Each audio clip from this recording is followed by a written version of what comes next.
বিগত আমাদের সর্বশেষ পররাষ্ট্রমন্ত্রী যিনি ছিলেন আব্দুল মুমিন সাহেব, তার নামটা আমি বলতাম না, যদি আবার কেউ মনে করেন যে আমি একটা ফাও কথা বলে গেলাম। তিনি বলেছিলেন ভারতের সঙ্গে আমাদের সম্পর্ক হলো স্বামী স্ত্রীর মতো সম্পর্ক। কেন? স্বামী যেরকম স্ত্রীর খরচপাতি চালায়, ভারত আমাদের খরচপাতি চালায়। এই হলো ওনাদের সাথে ভারতের স্বামী স্ত্রীর সম্পর্ক। আরে ভাই, লজ্জা থাকা উচিত তো একটা মানুষের। সামান্য একটু আত্মমর্যাদা থাকলে কোন রাষ্ট্রের পররাষ্ট্রমন্ত্রী হয়ে এমন কথা বলতে পারে বলেন? আরে বেটা, তোর আত্মমর্যাদা না থাকতে পারে, এদেশের মানুষ গরিব হতে পারে, দরিদ্র হতে পারে, পার্শ্ববর্তী ভারত বিশাল রাষ্ট্র হতে পারে, কিন্তু আমরা তাদেরকে আমাদের প্রভু মনে করতে পারি না, পারি না, পারি না।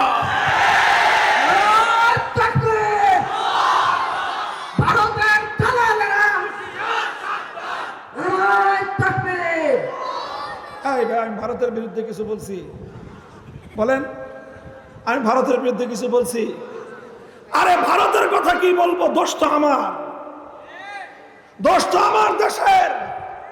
আমার দেশেরও দোষ না, আসলে দোষ হলো সিস্টেমের। তোমরা তোমাদের পররাষ্ট্রমন্ত্রী এরকম একজন পরহেজগার মোল্লাকে বসাও,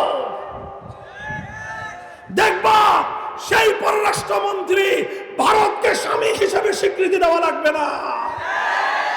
ভারত লাল গালিচা বিছায় বসে থাকবে যে পরহেজগার মোল্লা সাহেব একটু দয়া করে আমার দেশে আসেন।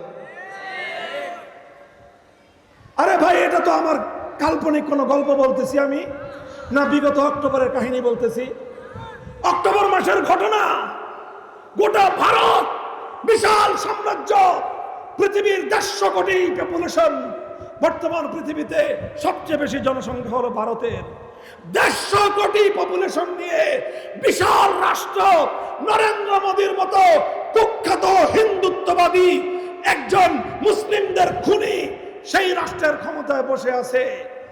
অথচ সেই রাষ্ট্রটাও চিন্তা করলো, এই পরহেজগার মোল্লাকে যদি সালাম না করি আগামীর দিনে টিকতে পারবো না।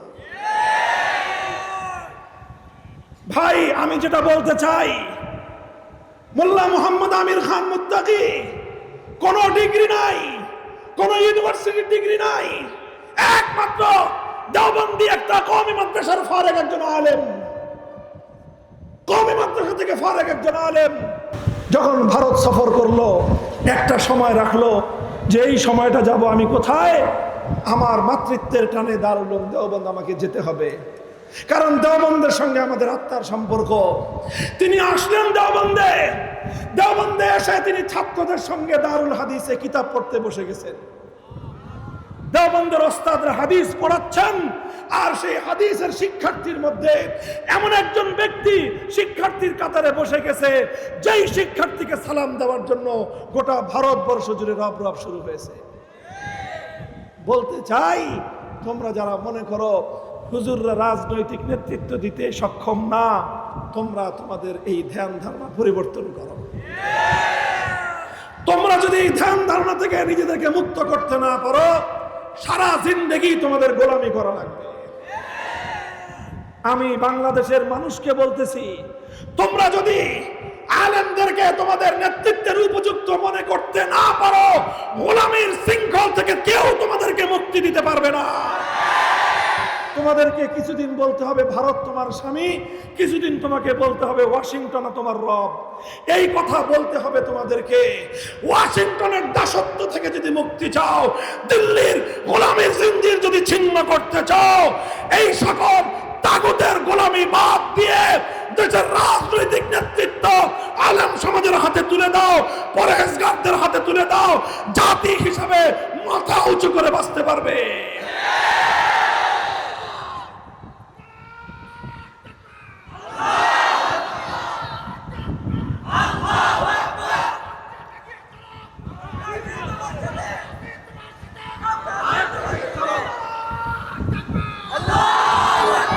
এটা মনে করেন না যে আমার নেতা হওয়ার শখ জাগছে এই জন্য আমি ওয়াজ করতেছি।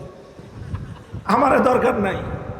আপনারা আমার চেয়েও ইনশাল্লাহ সামনে অগ্রসর হন, সামনে অগ্রসর হন।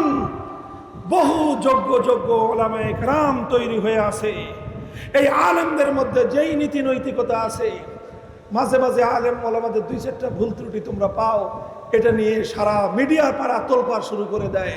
আরে একজন আলেম ভুল ত্রুটি করতে করতে সবচেয়ে বড় ভুল ত্রুটিটা বর্তমান সমাজে একজন আলেম যেটা করে, তাও একজন বর্তমান সমাজের প্রচলিত রাজনৈতিক নেতার সবচেয়ে ছোট অপরাধের চেয়েও 100 গুণ ছোট। আলহামদুলিল্লাহ, আমি আপনাদেরকে বলতেছি, জাতির কাছে আমি পয়গাম পৌঁছে দিচ্ছি, হাল্লাকুম ফিল ফালাহি ওয়ার রুশদ। হে আমার জাতি, মুক্তি চাও? হে আমার জাতি, তোমরা স্বাধীনতা চাও? হে আমার জাতি, মাথা উঁচু করে বাঁচতে চাও?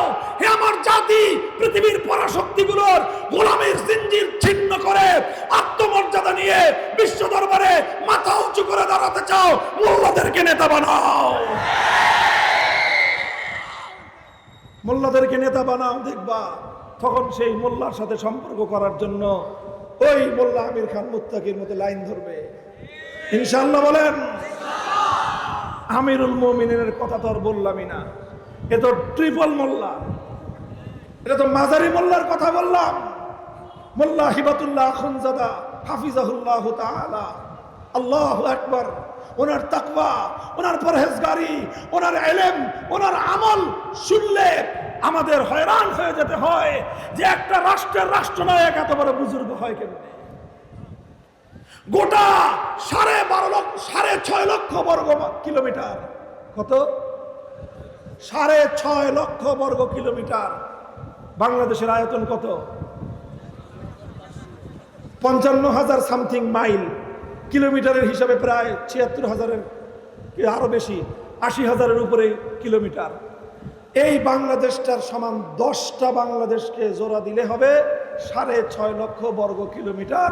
সেই দেশটার নাম হলো ইমারাতে ইসলামিয়া। সেই দেশটার মধ্যে 95% মন্ত্রী হলো মোল্লা। সেই রাষ্ট্রের রাষ্ট্রপ্রধান হলো সেই দেশের সবচেয়ে বড় আলেম, সবচেয়ে বড় বুজুর্গ শাইখুল হাদিস মোল্লা হিবাতুল্লাহ আখুনজাদা হাফিজাহুল্লাহ। দেশ চালাইতেছে না।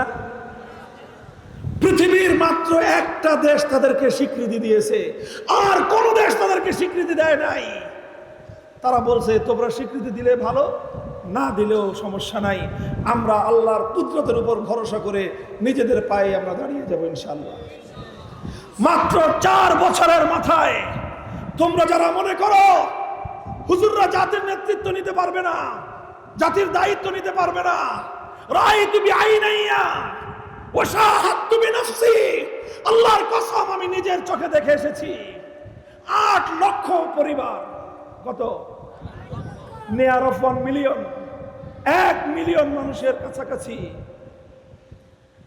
বিগত 40 বছরের যুদ্ধে 25 লক্ষ মানুষ শাহাদাত বরণ করেছে। কত কত? আর আমাদের দেশে নাকি 9 মাসেই 30, কি বলে, হ্যাঁ 30 লাখ নাকি শাহাদাত বরণ করেছে। এটা একটা ভুল তথ্য, ভুল তথ্য। হ্যাঁ, কয়েক হাজার মানুষ বাংলাদেশে 71-এর মুক্তিযুদ্ধে শাহাদাত বরণ করেছেন। সঠিক ইতিহাস এটা জাতির জন্য উদ্ঘাটন করা জরুরি। কিন্তু এই সঠিক ইতিহাস মুক্তিযুদ্ধের ভুয়া ব্যবসায়ীরা কোনোদিন বের করবে না, সঠিক শহীদদের তালিকা এরা কোনোদিন করবে না। কেন করবে না? কারণ করলে তাদের নেতার মিথ্যাচার প্রমাণ হয়ে যাবে। যে ওই কথা আমি এটা এমনি বললাম। 25 লক্ষ শহীদ হয়েছে কত বছরে? কত বছর? 40 বছর যুদ্ধ করেছে। কাদের সাথে? 10 বছর 12 বছর যুদ্ধ করেছে রাশিয়ার সাথে, 20 বছর যুদ্ধ করেছে আমেরিকার সাথে। তারপরে শহীদ হলো 25 লাখ 40 বছরে। সেই 25 লক্ষ শহীদদের মধ্যে এখন 8 লক্ষ পরিবার যারা অর্থনৈতিকভাবে দুর্বল, অর্থনৈতিকভাবে সামর্থ্যহীন, এই 8 লক্ষ পরিবারকে প্রতি মাসে কম করে হলেও $100 রাষ্ট্রীয়